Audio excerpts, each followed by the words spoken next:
Welcome to the Just Be Nice Project podcast with me, Josh Reed Jones, discussing all things powerful positive impact, finding out how you can remove barriers to opportunity for others through insightful and hopefully interesting conversations covering honest, diverse, and sometimes neglected areas of discussion. We are, as always, seeking to create extraordinary positive change in the world by helping you make ordinary positive change as we help you help others. You've got through the intro, now hang in there for the good stuff, strap yourself in, turn it up, and as always, just be nice as we roll the show. Alright, welcome back again to the Just Be Nice Project podcast. As we record this today, or this evening, we respectfully acknowledge the traditional owners of the land on which we are recording, the Bunwurrung and Wiradjuri peoples of the Kulin Nation, and we pay respect to their elders past and present. You're here again with me, Josh Reed Jones, he, him, and today I am catching up with UI/UX game developer, ballet dancer, skateboarderer, twitcher, and mismatch multinational but now permanent Australian resident, Anna Brandberg, she, her. Thanks for coming in this evening, Anna. How are you going? Hi, I'm good, thanks. How are you? Yeah, is that okay? Was that an okay intro? That was probably the most beautiful intro I've ever had. Yeah, well, you've had a few intros this last 12 months, so that's a good thing that, you know, mine can be up there amongst all the other intros. I like skateboarderer. That was probably my favorite. Twitcher was a good one too. Twitcher. What do you call people who are on Twitch? Twitch streamers? No, Twitch is better. I like Twitcher. It sounds like The Witcher, but slightly less cool. But yeah, less cool. Which more like me. It's more like a tick that you have. Could be that. We'll cover what that even means later on. Yep. It's been a busy 12 months. And Yeah. so I guess there's a bunch of threads we can sort of pull on to chat about. So I thought we'll start with some context and something that has a lot to do with you, but also isn't actually about you. It is about a couple of super interesting people, though. Tell us about your parents, where they are, what they do, where they've been. That was unexpected. And what they've done. Yeah, I know. There we go. I like to keep people guessing. Well, my parents live in Mozambique, which is a country in Africa for the uninitiated. I.e. the person doing your travel insurance. Yeah. You saw that Facebook post. I saw the thing. Yeah, I saw the thing. So basically you tried to get travel insurance from Mozambique and the person at the travel insurance company didn't know that was a country. Yeah. No. Yeah. I had to spell it out. And they didn't even know it was a country, nevertheless an actual like physical place on the world. Yeah. Yep. It is a place? It is a place. Yeah, it's a real It's an place. entire country. Well, there you go. And it's a big country as well. It's in Africa. It is in Africa. So yeah, no, I my entire family has its roots in Africa. Even though my Brandberg is a common African name. My dad is Swedish. My mom is Portuguese, but Mozambique is a previous Portuguese colony, so they ended up there, and my dad works with development, so they ended up in Mozambique. That's where they met, and that's my mom's home. So yeah, we've kind of traveled around through the years, but after all the kids left the nest, they moved back there. You've been in Australia for about 5 years now. Yeah. Mm-hmm. Congratulations on your permanent residency. Why, thank you. From this year. It feels great. It feels really good. I love Melbourne. You're a permanent resident of Melbourne only. Just Melbourne. Just Melbourne. Don't worry about the rest of the place. I'm such a stereotype. But yeah, no, it's weird when you've kind of lived in so many different countries and nothing really feels like home. I have a bit of a running joke every time anyone asks me, like, you know, are you going home? I'll go, which one? I've never really, like, I don't really come from anywhere. So it's kind of weird because Melbourne is the first place that I've actually referred to as home. And I've only been here just over 5 years now. So it's strange that it's been such a short time, but this is actually home for me. Will you become a citizen? Maybe. What's your citizenship status at the moment? Strangely enough, only Swedish. Only Swedish. Yeah, I could claim, I think, 4 different countries. No, wait, 5 now with Australia. I'm allowed to officially, legally apply. Yeah, so I could claim 5, but no, just Swedish. Question, unrelated, not written down, just thought of it then. If you come from Mozambique, are you Mozambican? Mozambican. Mozambican with a C. C-A-N. Mozambikistani. That's the one. Mozambican. Okay. Yeah. Mozambique, East coast of Africa. Yeah, It is on the coast. correct. 13 years. On the inside. No, I didn't know. Not 13 years. 13 years in Swaziland. You have done your history.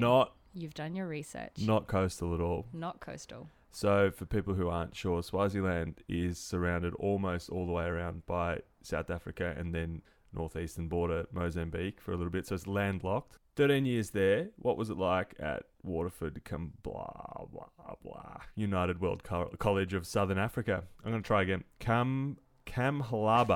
Kamhlaba. There you go. Kamhlaba. Waterford, Kamhlaba. United World College of Southern Africa. Apologies for my terrible pronunciation of a word I've never seen before. I'm actually so impressed. You know more about me than most people.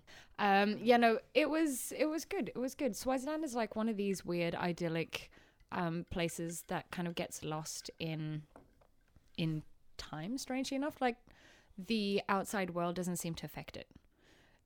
So regardless of what was happening everywhere else in the world, like Swaziland seemed to have its own little bubble. So I had the most idyllic childhood. You know, we rode bikes and climbed trees and pretended the world didn't exist around us. Was it an international school? Oh yeah, the school. Yeah, no, it was great. My high school was the first racially integrated high school or school in general in sub-Saharan Africa, in Southern Africa generally. After, especially, this is particularly relevant if you take it in context of apartheid in South Africa. So while all of South Africa was reeling from apartheid and, you know, segregated and awful, there was one little school in Swaziland, a little school that could. Yeah, so there's this one school where people of all colours were studying together, and it started off all boys, and eventually a couple of generations later it was a fully integrated college. So so like Nelson Mandela's kids went there, and his grandkids I'm pretty sure still go there. Like I went to school with some of his grandkids. I've met one of his sons actually at a thing in Sydney. Yeah, cool. One time. Yeah. Don't mean to be crass. No, go for it. Rich kids though. Yeah. Of both colours. Yes. Okay. So it was integrated, but it was still. Yeah, so because it's economic segregation. Definitely. So because it's known as quite a big international college, so it's very much a status thing. And because it was integrated, one of the kind of moral bricks, I guess you could say that it was founded on, was that it was building future leaders, building world leaders, I think was their one of their kind of slogans and things. So a lot of the diplomat kids and political kids, you know, they would send everyone down there, and so these were the kids that I went to school with. What kind of things do you think you picked up then, being a white Swede in a Southern African country? We're of the right age to have rocked the end of apartheid circa 1994, and Mandela, you probably call him Madiba. Being Swazilandistanian. Swazi. Well, Swaziland's actually just changed its name to Eswatini. There you go. Yeah. Well, get onto it, Wikipedia or whatever. Yeah.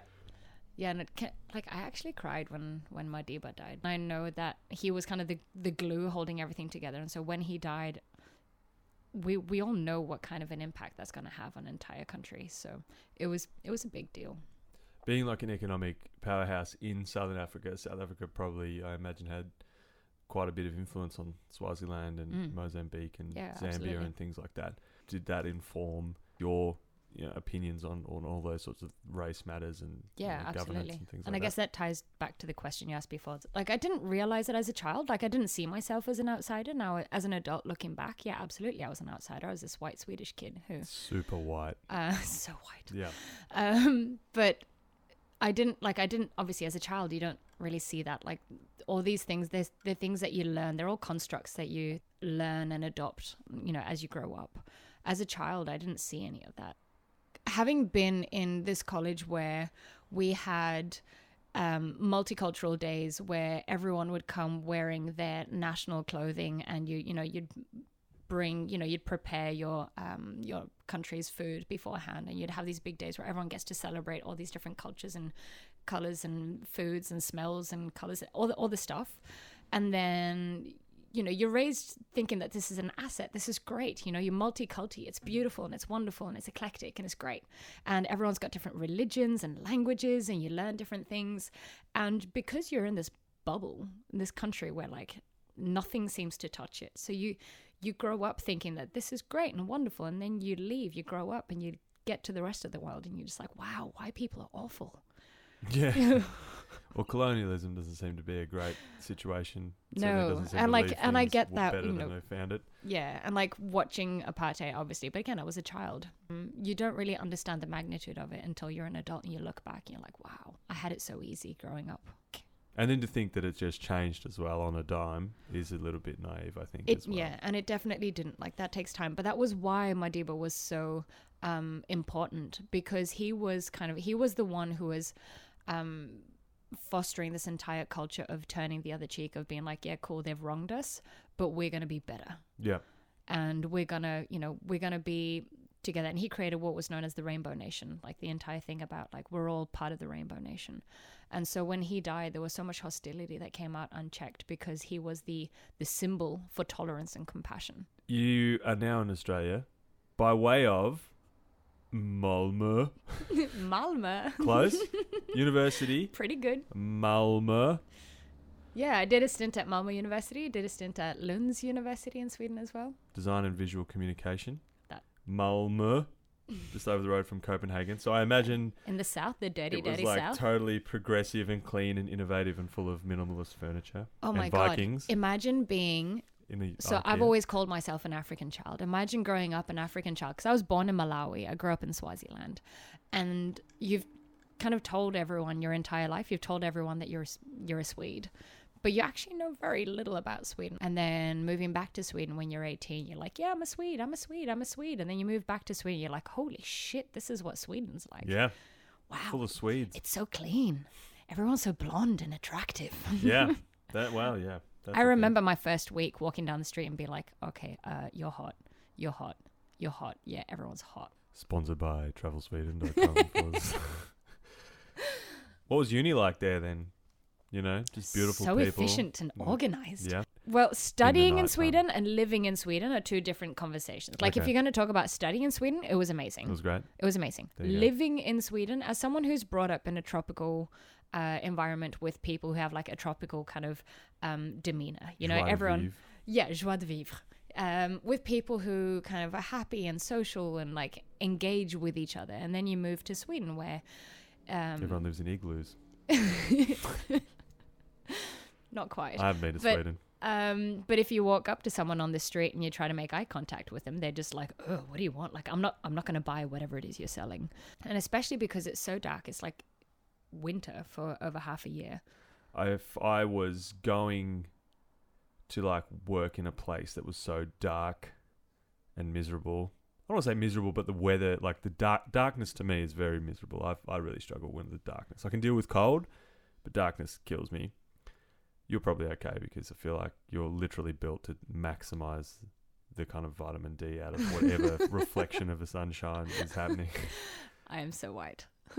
So if I lived there and I was trying to like make up some kind of magical place to work that would like counteract the negativity of nighttime, I'd probably call it the Wonderful Times Toy and Games place. Wonderful Times Toy and Games. I'd probably call it like chocolate and wine. If anyone needs a personal investigator, I can recommend Josh Reed Jones over here, because he knows everything about me, apparently. But they are a real company. People might not know. Surprised. Wonderful Times Toys and Games is a real thing. Yeah. They're a Swedish company, and you work there as an art director, or art director. Yeah. Did you invent any super amazing games? What the hell did you do there? I need to know what you actually did at this place. Do you not know already? Well, I know about Vadritar Picasso, Jule Festen, Vem are Smidigast, Med Wilde Gester, Visa Vad du Mena, Med Ljud och Wilde Gester. That was beautiful. Nailed it. Yeah, nailed it. So for all the Swedish people that listen, I know there are dozens. Cop that. No, seriously, what did you do there? I apologize for all the Swedes bleeding ears. No, that was actually very good. That was the name of a game and the slogan, that like the sub. It was like 3 different games and some catchphrases. Yeah, I picked a few different ones. Yeah. I made board games. I worked on. So this was real weird for me because I was studying graphic design. Basically, it was design and visual communication, which is just a fancy way of saying graphic design. Drawing stuff. Yeah. Drawing. I draw shit. And I kind of stumbled my way into a job that, like, I hadn't even finished my degree yet. Basically at Santa's workshop. Pretty much. Yeah, it was pretty fun. Yeah. I got to do all the kind of print production, all the artwork for board games. Big international games that they want for the Swedish market, we would take that and we would kind of adjust it. So I wouldn't have to do everything from scratch. There was kind of a brand identity, like there was a style already, like a guide, and I would adjust that for the Swedish market, and we'd translate everything and kind of do Swedish artwork and stuff. Doesn't everyone in Sweden already speak English? Yeah, they do. And then you put the boxes away eventually. I did, yeah. And you went digital. I decided I was done with Sweden and the darkness and the winter and the cold. But yeah, no, I just remember thinking, this is my last winter. And I kind of promised myself, I was like, all right, next time this year, I am in Australia. Yeah, and here we are. Yeah. You left the cold, out of the cold. Yeah, so I've spent my entire life moving from country to country, so. And now. Next. Thank you, next. You're a fire monkey, whatever the hell that means.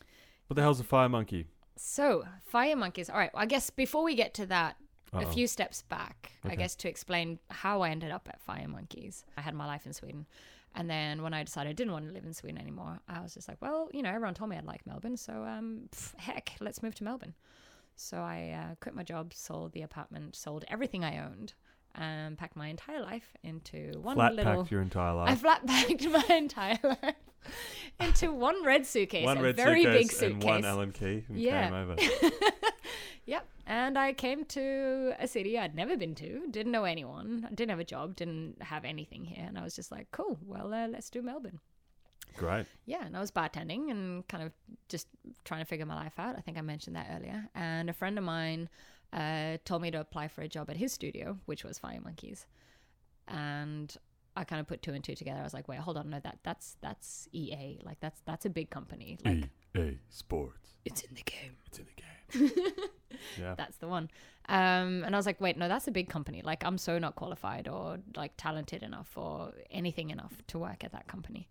But he was like, no, man. Like I've seen your work. Like just apply. It's fine. We take everybody here. Yeah. Yeah. Yeah, I did that. He had told me that like what game it was like the job was for. He had told me that it was for The Sims, so I kind of made my entire like customized Sims application with myself as a Sim with my like job description as little Sim bars and stuff. And Sim bars. Sim bars. Okay. Yeah, no, I kind of put everything into that. I submitted it the next morning, and 20 minutes later they called me and asked me in for an interview. So that was weird. You or your avatar? Actual you or Sim you? I guess technically they offered Sim me because that was what I submitted. But it was a reflection. Monkey a thing, or did they just like, what's two cool words? No, fire and monkey. Yeah, well, yes. So Fire Monkeys was actually, so it was two different studios. It was Fire Mint and Iron Monkey. There were two different studios. God. Yeah, seriously. Righto. Two different studios. And then EA had bought the two of them and smooshed them together. And so that was the Fire Monkeys. Okay. Yeah. And you obviously started on The Sims, and now you work on Need for Speed. Mm-hmm. Can you drive? I can. I just don't have a license yet. Come on, it's such a cop-out. How can you work on Need for Speed and not be able to drive? Serious I question, don't though. drive on the game. I make art. Yeah, but I mean, like, when we talk about user experience, I mean, there's a whole chunk of like being stuck in traffic and things like that you're not living that experience all the time. How do you create a relatable experience for people? The thing is, in the game, like my user experience isn't about actually driving. Our artists and our programmers take care of that. So as a UI UX designer, what I design is... hang on. I'm going to stop you there. Ooh. Tell everyone what UI and UX actually means. So UI stands for user interface. And so the user interface is kind of, it's pixel focused. So it deals with all the actual things that you have on the screen. So all the 2D stuff that you have on top of the 3D world. So your menus, your buttons, your icons, your layouts, all that stuff that kind of flies in and out of your screen. All of that, I'll make that. And then UX stands for user experience. So that's more experience related. Shouldn't that be UE? Yeah. Yes, but it's like experience. I don't know. I didn't come up with it. It's tech. It sounds good, so yeah. Okay. I actually don't know who decided that it was going to be called Someone UX. cool. Someone cool. The same guy who put the R in corn backwards. And spelled it with a K. Yep. Yeah, that guy. That guy. It was like, it's UX. Yeah. I'm onto this. Yeah, exactly. Yeah, so user experience design. So that deals with the way that a person interacts with a product. So if you have a particular thing that you want to do, I want to, for example, just drive my car. Let's go basic. All right. Cool.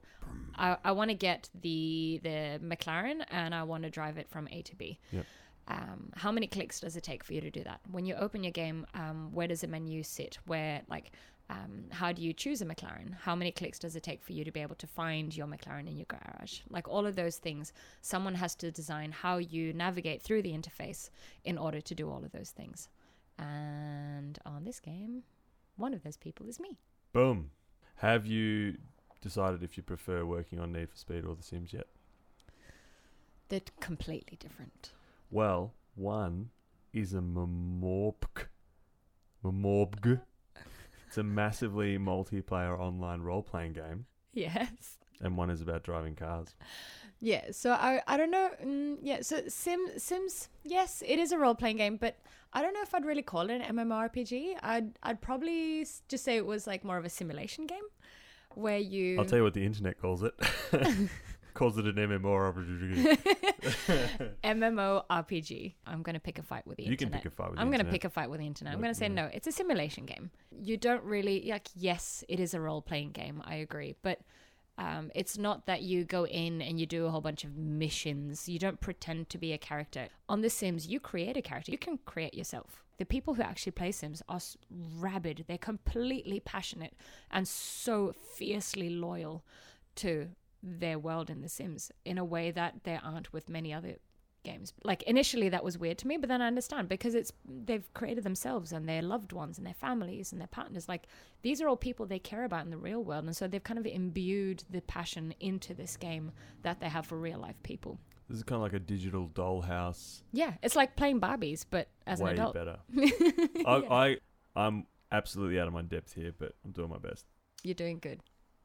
Are there? We haven't even started talking League of Legends yet. So no, we haven't even got there. There's so much stuff. This has been vanilla up to this point. So yeah. we're going to start getting It's all been very, very basic. Because people and equality of opportunity is my life's work. That's what we do here every day, and that's why we talk to people like yourself.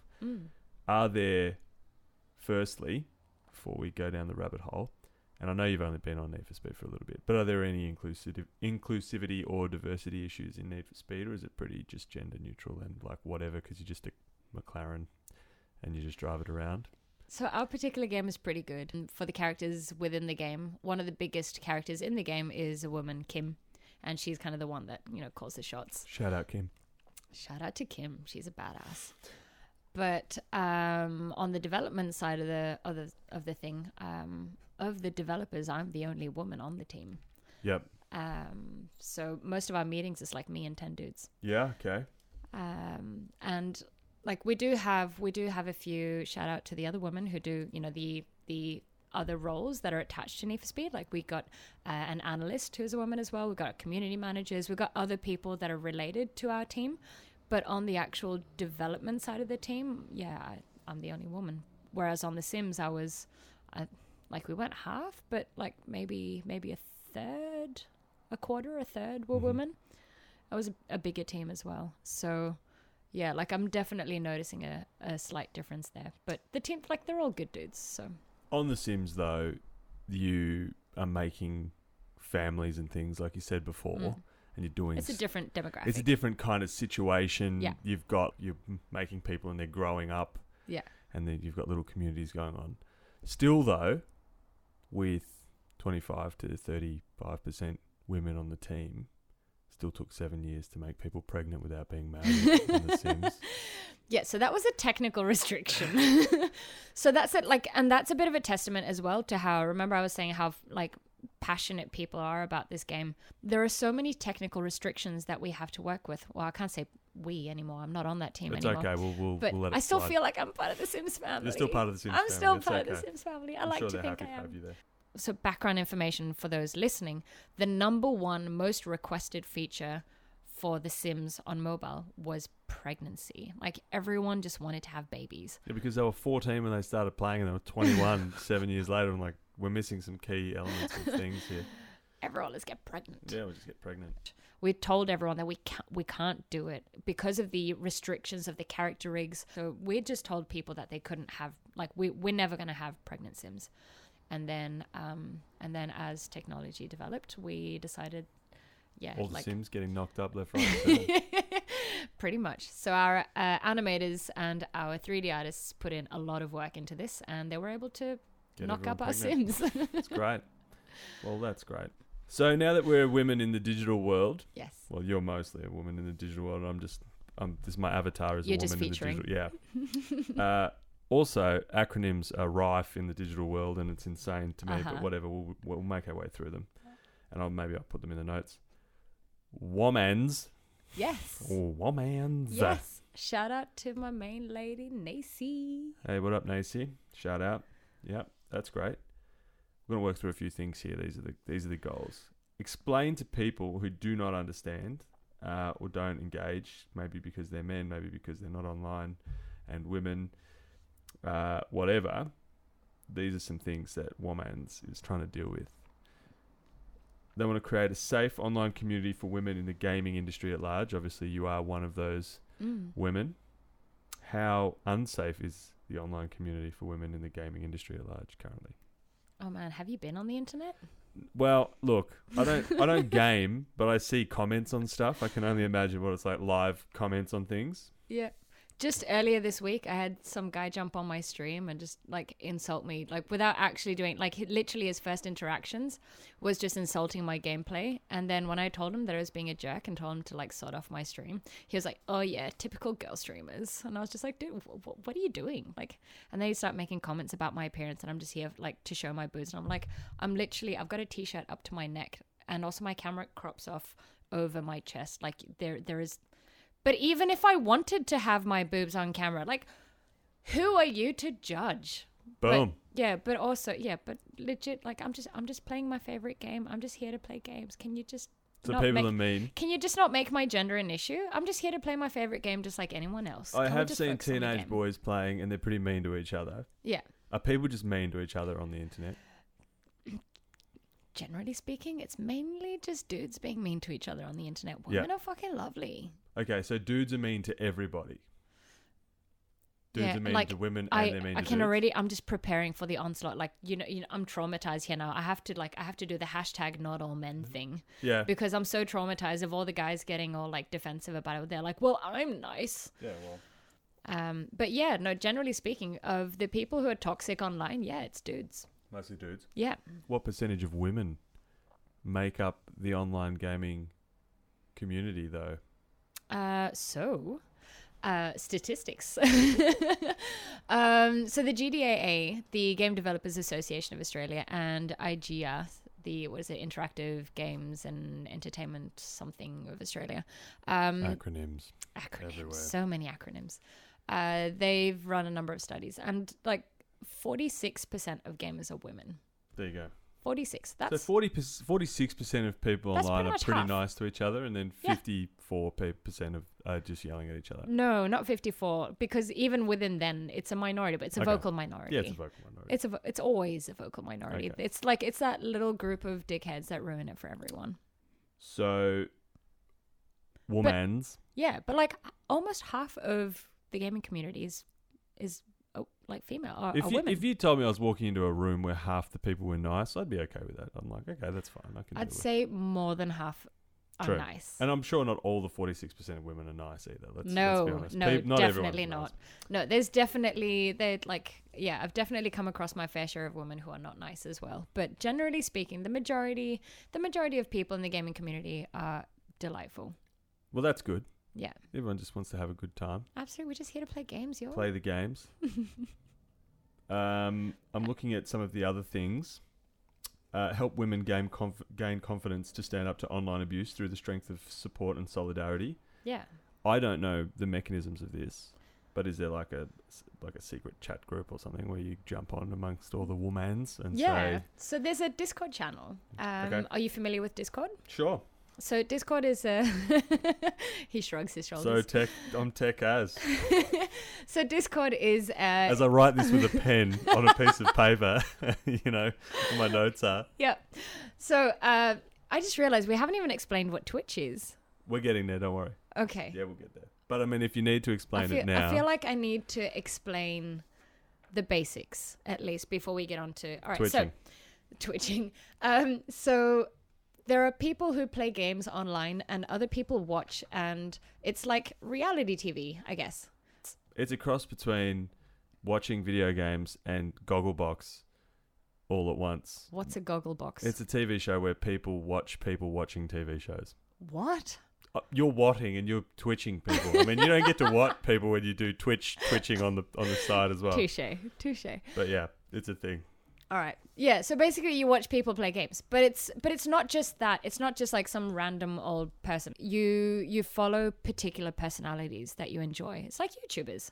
Yeah. So you can subscribe to them on Twitch. So Twitch is a platform that broadcasts people playing games online, and I think it's like you pay $5 a month, and half of that goes to Twitch, and the other half goes to the gamer.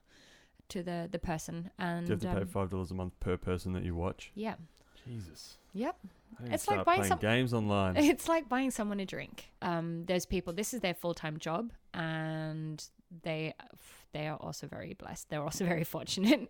But yeah, so people... I watched some and I just felt old and out of it. So I did not... It's a whole other world. The thing is, once you get into it though, once you start understanding the intricacies, you get sucked in. I don't have time to get sucked into that. So I might just stay out. I might just find a Duke Nukem 3D thing again and get into it. Oh yeah, Discord. That was what we were talking about. Discord is where you got the chat, the support chat. So Discord is another platform where you can have voice communication. So it's like Skype, but you have multiple people. The chat room, but with actual chatting.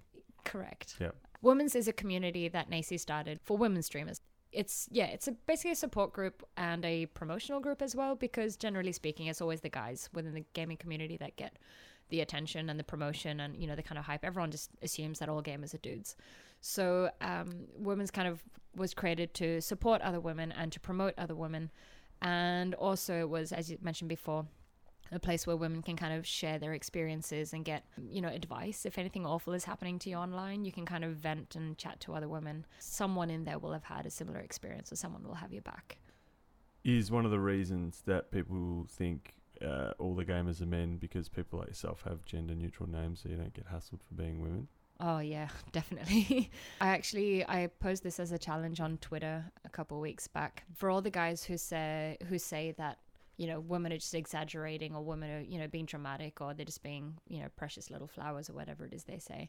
My challenge was, all right, cool, create an account with a stereotypically female name, play on that for a month. Try and play competitive games. Try playing ranked games, and then come back to me in a month and let me know what your experiences were.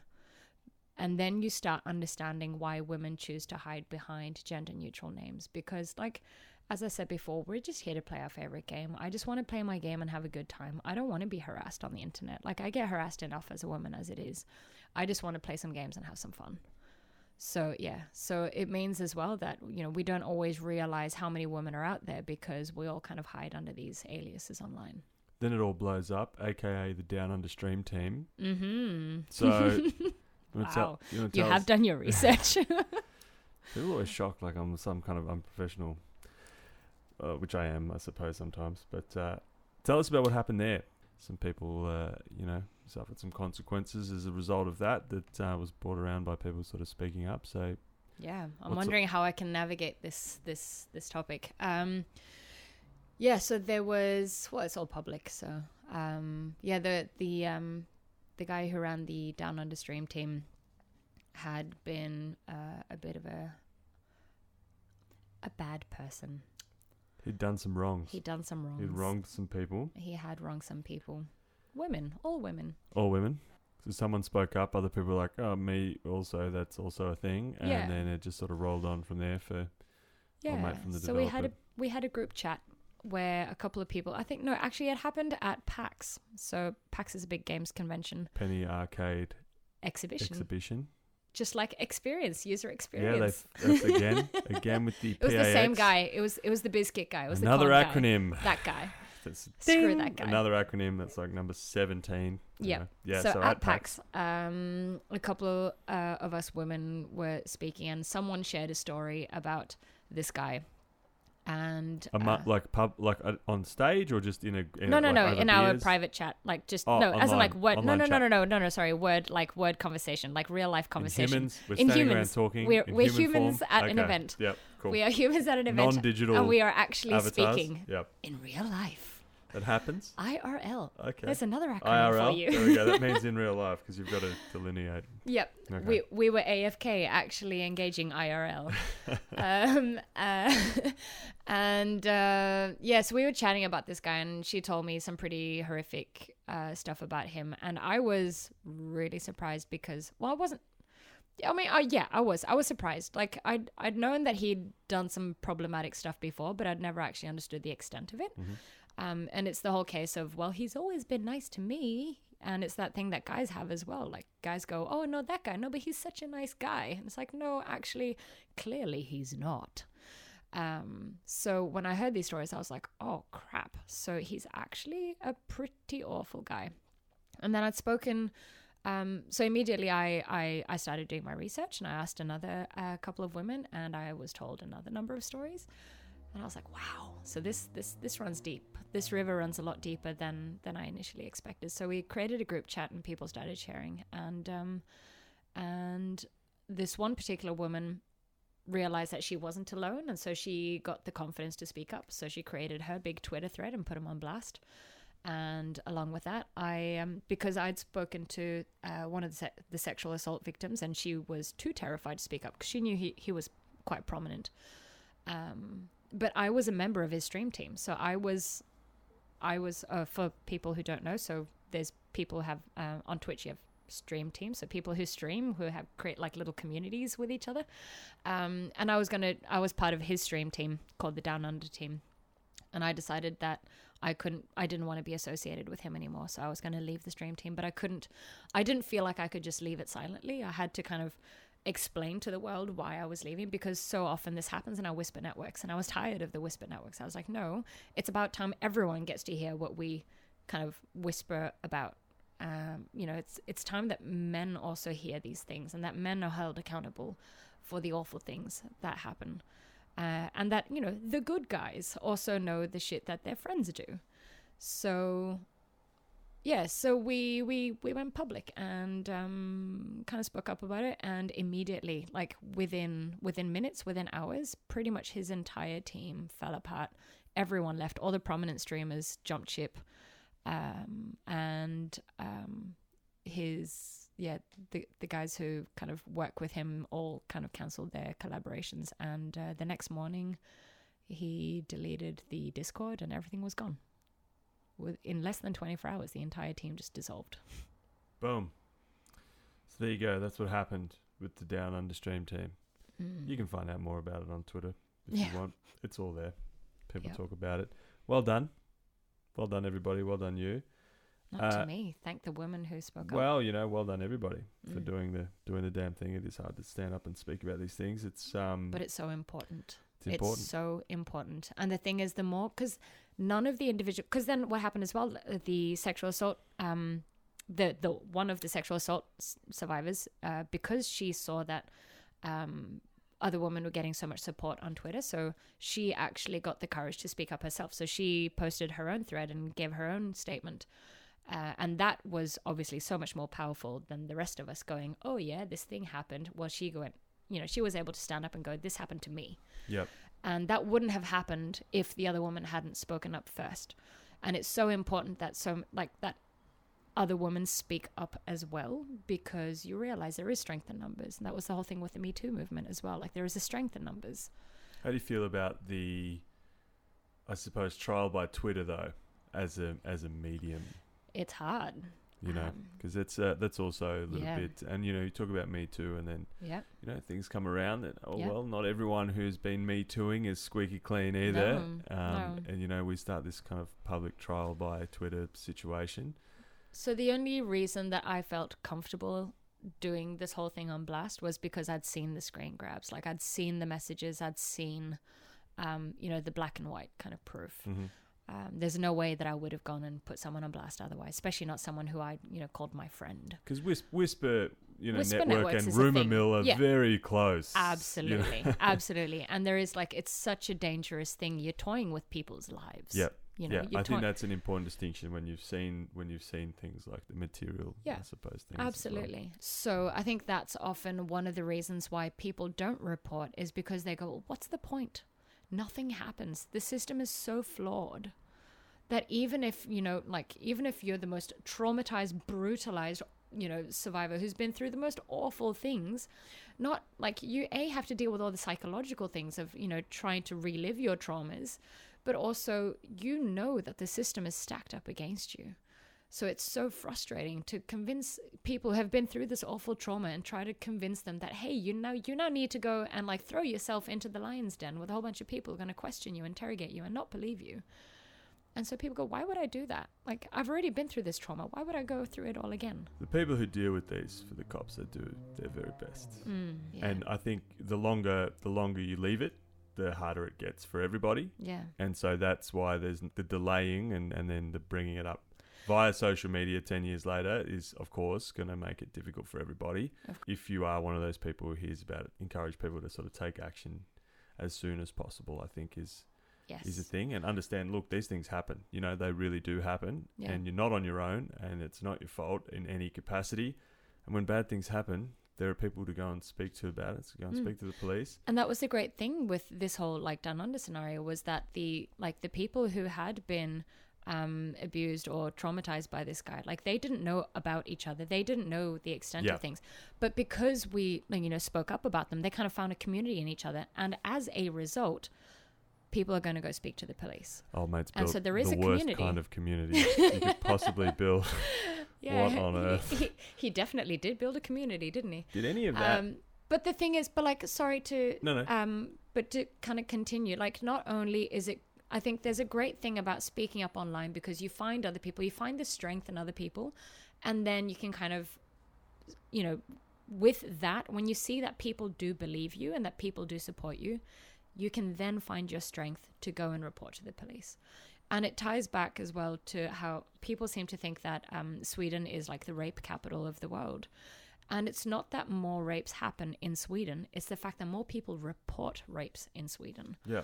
Because, it's a more progressive, more feminist community, society, than, many other countries around the world. And so women feel like they can report things because they will be taken seriously by the police. They will be listened to. They will be believed. And so the statistics in Sweden are far higher than here in Australia, for example, or Swaziland or the US or whatever. And it's not that they happen more often. It's just that people listen. People take it seriously. Well, there you go. Listen, take it seriously. I mean, I agree with that. I also think delaying is a massive problem as well. Of course. So, But trauma is difficult. Of course, trauma is very difficult. That's why people around you need to step up. But people also need to understand that trauma happens. Everyone has a worst something, and the way to deal with it is not bury it on your own and just pretend it's not a thing. It's very rarely the answer. I feel like the problem that we have in Australia is that it's not necessarily that the belief that someone's going to believe you or not. Fundamentally, in all my experiences in law enforcement, is you go in, you get listened to, and they do their very best every time to go and do their job and do a good job of it. But the problem is that we don't have good systems in Australia and most of the Western world to help people who need help, regardless of how they come to need help. And that's why I started the JBM project was because it shouldn't matter how you come to need assistance. The problem isn't that no one's going to believe you that your husband or your partner did this. But the problem is if they're the breadwinner and you've got 2 kids, there's no economic support for you. There's no way to put you into a home permanently. You might get some temporary emergency housing, but that's not a solution. You might have to move the kids away from school, and people shoulder the responsibility of all these other things. And it's not that they don't think the cops will believe them or that they don't think, but that the consequences of someone getting in trouble are you end up homeless, you end up destitute, your kids have to move, you disrupt their whole lives, you disrupt yours, your parents are going to tell you off or whatever. Your community, a lot of religious communities are not don't take to leaving your partner very positively. These sorts of things affect you. It's not the law enforcement. It's a community situation, and it's a lack of resources for people who need help, regardless of how they come to need help. So we're always working to try and provide those resources, whether it's because you've come from physical assault or sexual assault or economic difficulty or from whatever community, whatever gender, whatever age.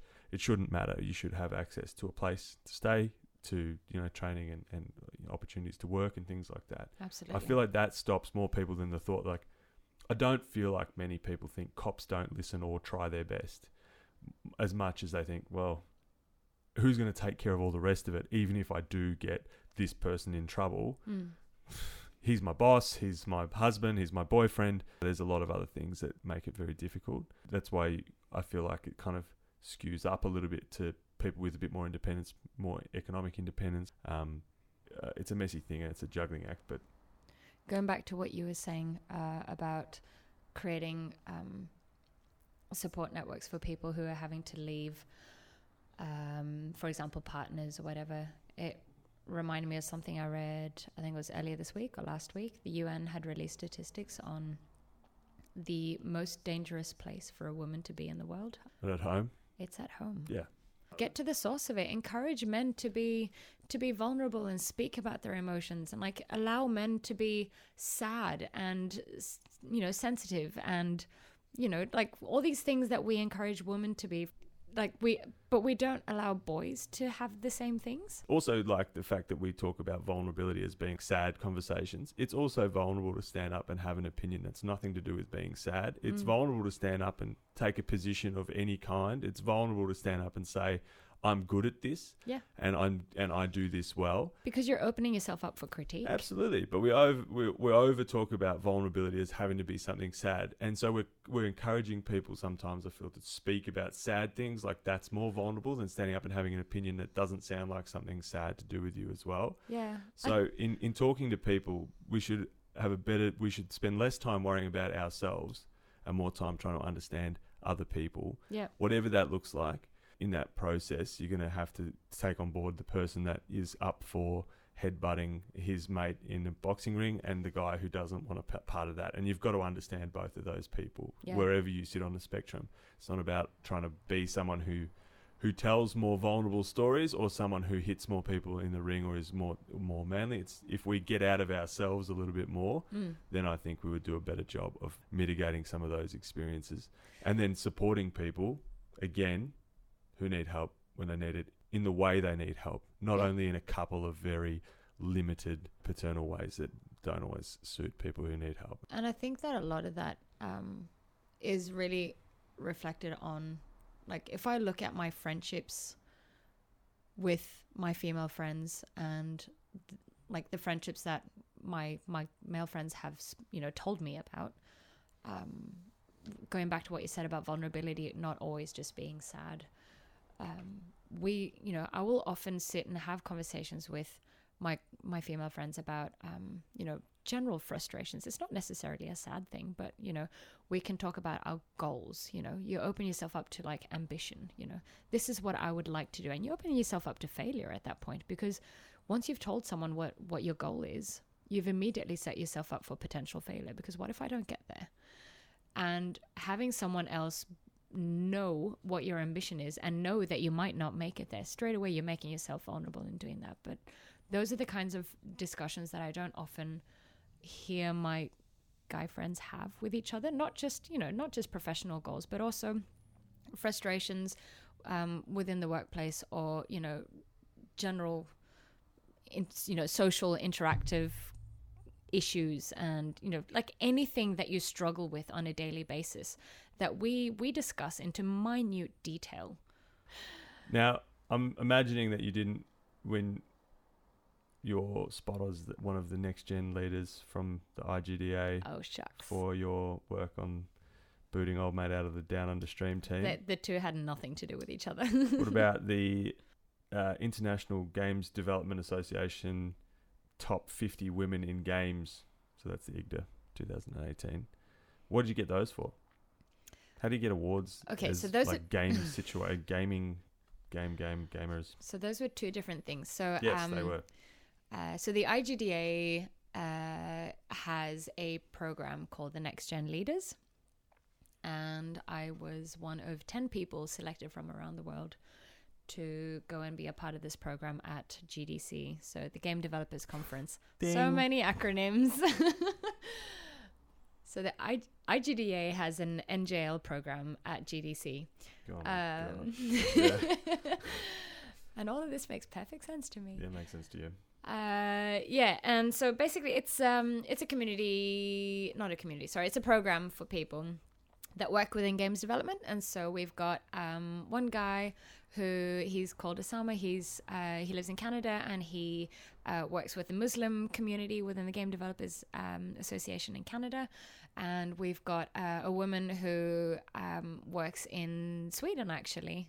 She's called Sada, and she was one of the women who was kind of targeted during the Gamergate era.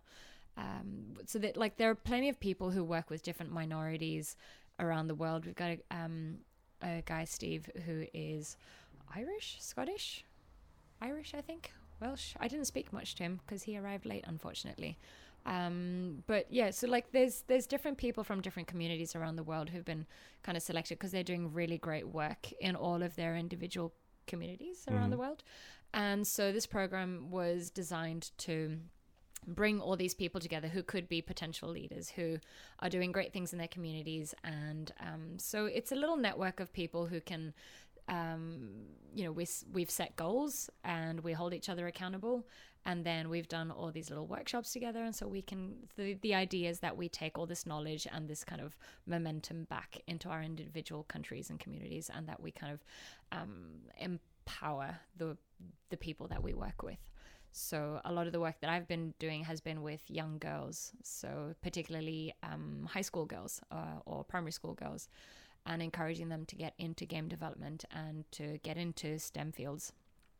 And, you know, Salma's been working with the Muslim community, and like everyone has their own little area of expertise that they feel very passionately about. And yeah, so the IGDA has been working on trying to encourage that, because there is a retention problem, because the game development community is mostly white guys. And so we do have people, you know, we do have women or people of color, or, you know, trans people or, you know, queer people who come into the games development sector, but they are like, they face so many constant aggressions and issues and just general, it's just difficult to work in a space that is clearly not meant for you. So yeah, so we have a retention issue where people come in and they leave. I think the average, last time I checked, the average age span of a woman in the games development industry was 3.5 years. So as someone who's been in there for 4 years, I'm now past my prime. Is it just because you just get over it? Or are you sick of seeing the same people all the time? Or people are just kind of a little bit dismissive? Or well, there's a lot of sexism, there's a lot of racism, there's a lot of kind of, even in spaces. So my studio is really great. They're super progressive and awesome. And we've got, you know, lots of awesome female managers. But even then, there's, you know, like my entire team. Remember I said that I work with 20 dudes. Developer. Yeah. But they're all great, but there's always the microaggressions. You know, there's always like the thing of on a previous team, I don't think I could count a single meeting that I'd been to where I hadn't been interrupted, you know, stuff like that. Or, you know, I'd have an idea, not on Need for Speed, but I'd, you know, on a previous team, I'd have an idea and, you know, it got shot down.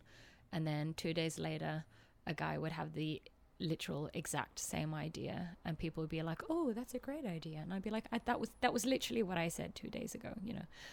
So there's constant tiny little things, and it's not intentional. No one means to be the bad guy, but it just happens. So if you wanted to give people some advice, you know, in that space in particular, how they could help you or help others like you or help people who don't look like everybody else in that space, what, like, just a handful of things they could do to make that easier, to improve that opportunity for people, you know, in their team or in their workplace, whatever. Listen to them. When we speak up about our experiences, listen to us, and like actually take it in, take it on board. Ask what we need. So many times I've been so taken aback by someone going, what do you need from me right now? And I'll just be like, whoa, what? Oh, actually, I need X, Y, Z. And they go, cool, I can do that. Because so often guys are like, I want to be a part of the solution, but I don't know what to do. Well, just ask. What do you need from me here and now? This. Cool, great, I can do that. And also listen to people when they speak up about their frustrations. I had a guy, so Riot Games is a massive, massive company who makes League of Legends, a game that I play quite often. And they've been in the media. They've been absolutely dragged through the media lately because they've had severe problems with sexism within their company. And I DM'd, DM'd by a guy, so acronyms. DM'd, I was messaged by a guy at my company on Slack, and he different channel, Slack, a whole nother thing for people to chat on. This is getting obscene, but Messenger for work. Messenger. He shot me a private message at work, and he just asked. He was just like, I kind of know the answer to this, but I don't really want to know the answer. But I kind of want to know as well. Could you just tell, like, I know all that stuff at Riot seems very dramatic and very distant from my day-to-day life. Does that stuff happen here at our company? Because I don't see it. I'm not aware of it. I'm a guy. I'm a white guy. I'm a straight white guy. I don't see these things. Does it happen here? And I was really taken aback. And I was really happy about it, obviously. And I was like, well, you know, thankfully, not to that extent. But, you know, naturally, yeah, there's constant tiny things. But also, like, yeah, we've had stories of people who, you know, not within a working environment, obviously, thankfully. But we have had people at our studio who outside of the studio have suffered, you know, terrible, awful things. And then, you know, they've come back to work on Monday morning, you know, game face on. And these are people that you work with on a daily basis. You have no idea. She went through this and this and this on the weekend. This woman over here went through this and this and this the weekend before that. And we know, because we have our whisper networks, we know what the other one has been through. But the guys are completely unaware. And all the stuff that all the things that we deal with on a daily basis just goes straight over your heads. And he was just like, he was completely flawed. He was just like, wow. Thank you. I had no idea. And even the little things, even within a working space, you know, the little microaggressions, all the little stuff. And he goes, wow, I had no idea. And I'm like, yeah, but thank you for asking. Thank you for listening. Because we know what we go through. And guys get to kind of coast through and never experience it and never be aware of it. But it's great that you're actually asking. Ask the questions. Yeah. Then listen. Yeah. Very good. I think that's great advice in all areas of everything.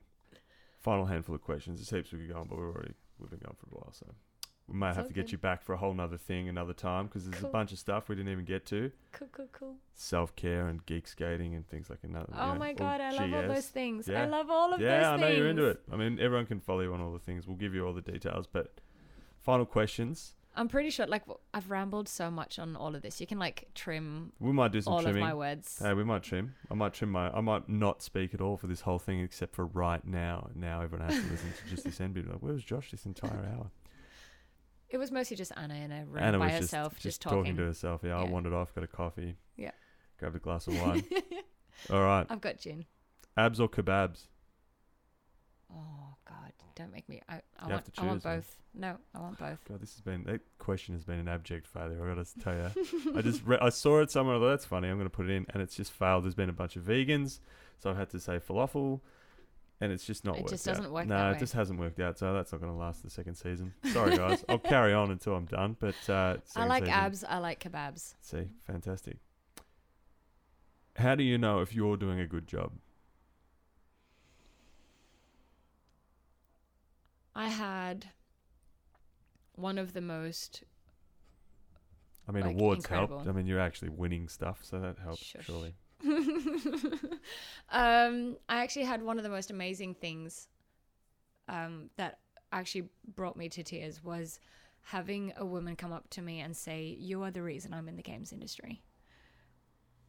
Well, that's nice. Must Yeah. be doing something right. Yeah, that made me cry. Communicating well. Yeah, To and these then people. you go, "Oh, okay." The reason she got in or reason she stayed? The reason that she decided to pursue a career within Okay. within the games industry. Was she in tech already?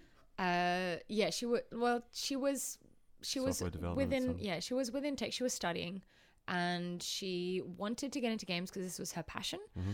But she was terrified because she'd seen, obviously, in the media, with Gamergate and all the riot stuff, like she'd seen all the awful things that women go through within games. And obviously she's been on Twitch. She knows how women get harassed on the internet. So she had kind of didn't know if this was something she actually wanted to spend her life doing. She's like, why would I go into an industry that clearly hates me? And but then seeing so many of us, because like obviously I'm not the only one. Like I've got all my amazing friends who do amazing things and they speak at stuff and they're visible, because it's so important for us to be visible everywhere, because we have to show young women that we exist and the games industry loves you and we need you. So we want to be visible and representative everywhere. And so because she had seen us, and so she had seen me in particular speak at something, and then she had come up to me afterwards and spoken about something, and then we met at a games jam, and I encouraged her I was just like, yeah, all your inhibitions and your insecurities, chuck them aside. You should definitely, that job you were talking about, you should definitely apply for that. And if you need help with your portfolio, you message me, I'll help you.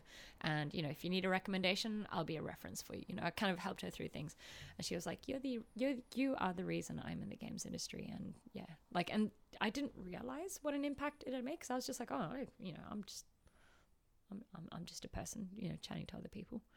And it was about 6 months later that she messaged me out of the blue and brought me to tears.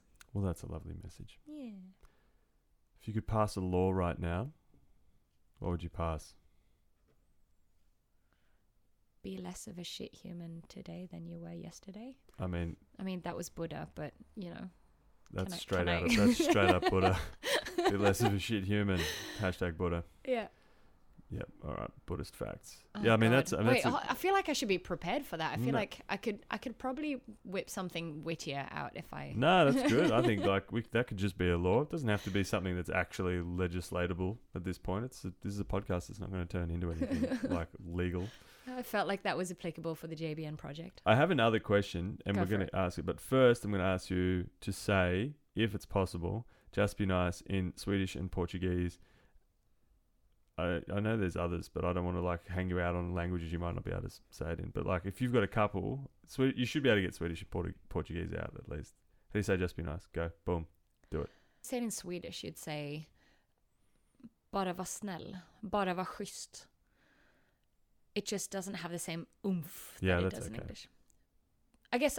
All right. So my finals would be like "bara var schysst". Okay. That's Swedish. Yeah. And Portuguese / slang Mozambikistani.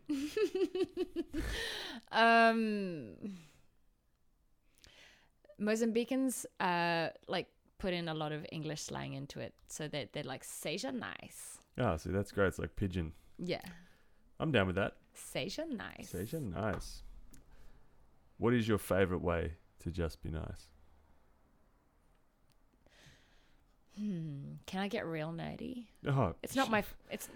I like to code in a way that's really respectful of the next person that's going to have to edit it, and so. Well, that yeah, too. sure, You should whatever. always do that. Yeah, sure. Put in do your that. notes into your code. I guess it's not like my favorite. It's not my most commonly thing, but I think one of the it is one of my favorite things to be nice, actually. So whenever you play online games, there's always that one dickhead who's being an awful toxic human and insulting everyone and flaming people for being, not as good as he thinks he is. Mm-hmm. And so I tend to get onto the all chat. So all chat means that everyone, like even the enemy team, knows what you're saying. Okay. They can read it. It goes on the public chat, and you say things like, if the character is called Yasuo, who is a notoriously toxic character. Like people who play Yasuo are notoriously bad people. If you're a Yasuo main, shame on you. But generally, so I'll get onto the old chat and I'll say, well, Yasuo seems like he's been having a bad day. Can everyone give him some hugs, please? And then everyone on the enemy team gets on the old chat and they'll just be like, hugs, Yasuo. Have a good day, Yasuo. Kisses to Yasuo. Your hair looks really nice today. And then Can you see this person who's being mean? No, you can't see him. Oh, him. you're just guessing. Yeah, okay. yeah. God, I need to play some video games and work this whole thing out. But he goes real quiet after that. He doesn't insult anyone after that. So it's pretty funny. So he's so used to being able to insult everyone and their mother, and people getting, because you rage, you tilt, and everyone just starts insulting everyone. And then if there's one person who just goes, hey, it seems like he's having a bad day. Could everyone just give him some hugs, please? It just makes him real mad. Kill him with kindness. Yeah, it's great. Killing people with kindness is a pleasant way to kill people. Well, you shouldn't be killing people at all, Josh. No, well, I mean, except with kindness. Except with kindness. It's really like you just shoot them with kindness and they choose to die or not. If it's like hitting people with like a bucket of water when they're like a wicked witch. And it's like, well, if that's going to get you, it's kind of your fault. Kindness shouldn't kill you, let's be honest. It's true. This has easily been the longest recording that I've done so far. Is that so good well or done. bad? Well, I mean, we'll let the audience decide. See how many of your Twitch streamers want to listen. It's not... They can pay $5 to listen. They can also listen for free. Twitch streams tend to go on for hours. Like I think one of my streams went for 8 hours. So, yeah. Okay. Well, now it all makes sense. There's context for everybody. I might move that exact quote to the beginning of this whole thing and just be like, guys, just so you know, this is totally not. We've actually done a really short session by Twitch streaming standards. Thank you for coming in. People don't know this, but it's Friday night and we've just sat in here and drunk wine. Drunk gin, yeah, and done the thing. It's like 11 o'clock, so we've done... Oh my God, is it 11? Yeah, well done. We didn't get started late because you got dropped off at the wrong place, so wrong office. If anyone doesn't know, St Kilda Road is a very long road. Yeah. It goes through multiple suburbs. There are addresses in Melbourne and St Kilda. But thank you so much for coming in. We will have to probably pick this up again another time and go through some things so you can do your homework, because I did mine. Yes, I can. You can prep me next time. Tell me what I need to know. Prepping is not fun. I'm not going to prep you. But if there's like particular expressions that I need to know. Gamers, game people, let me know if there's questions you want to know. If there's things that I missed, educate me, ask me questions. Ask me about metal and skateboarding as well. They were on there. We didn't get to them. Oh, really? Oh, yeah, totally. Oh, man. Yeah. Yeah, Girl Geek was on there. We had Geek Skate, Geek Everything. I've got a little skate crew. Yeah, you got a skate crew. But, people are going to have to wait till next time to hear about it. If you are not a man and you like skating or you want to skate, come skate with us. There you go. If you are a man and you like skating, skate you can wherever skate you want. anywhere you like, because totally literally fine. everywhere else is your playground. Totally yeah, so thanks for coming in. I really appreciate it. It's been a pleasure. Educational for me. And I'm glad you're a permanent resident of this fair country and this wonderful city. We're very fortunate to have you. Too. And the Fire Monkeys are lucky to have you as well. So thanks for being a great role model. Girls, if you want to know more about stuff, or boys, if you want to know more about game development and getting amongst an industry that is maybe not as heavily populated with diversity as it could be, we'll pop all the details ahead. Do you want to tell everyone where they can find you? Shout out your Twitch streamy things and all that sort of stuff, and all the tech business. So primarily you can find me on Twitter under my name, Anna Brandberg. Twittering. Twitting. Twitting. Twitting. Yeah, twitting. Like Roald Dahl. I'm pretty sure Josh will put the links somewhere. I'll put them on the things. Twitter.com/Anna Brandberg. And then if you like playing League of Legends primarily, which is what I play pretty much all the time, but I do play some other things occasionally. Jump on my Twitch stream called The Hangry Games. Hangry. The Hangry Games. Very good. Yeah. There you go. Check it out. Twitch with her. tweet with her, and eat Twixes with her.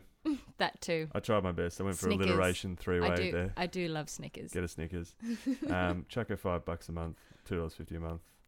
We'll go to her. And, if you do subscribe, there's a great little alert, and I like it's almost like I've been I'm one of Pavlov's dogs. As soon as that little alert comes on, I start dancing and singing along to it. Yeah, it's pretty funny. So every time someone subscribes, you get a little dance for free. Subscribe away. Thanks for coming on. I really appreciate it. And until next time. Until next just time. Be nice. Thank you so much for joining us on this episode. If you did enjoy it, we would really appreciate it if you could share it with others that you think might also enjoy it. Check out the show notes to find out more. Like, subscribe, maybe even give us a rating if it's a good one. Remember that we care. You matter. Have an amazing day. And as always, just be nice.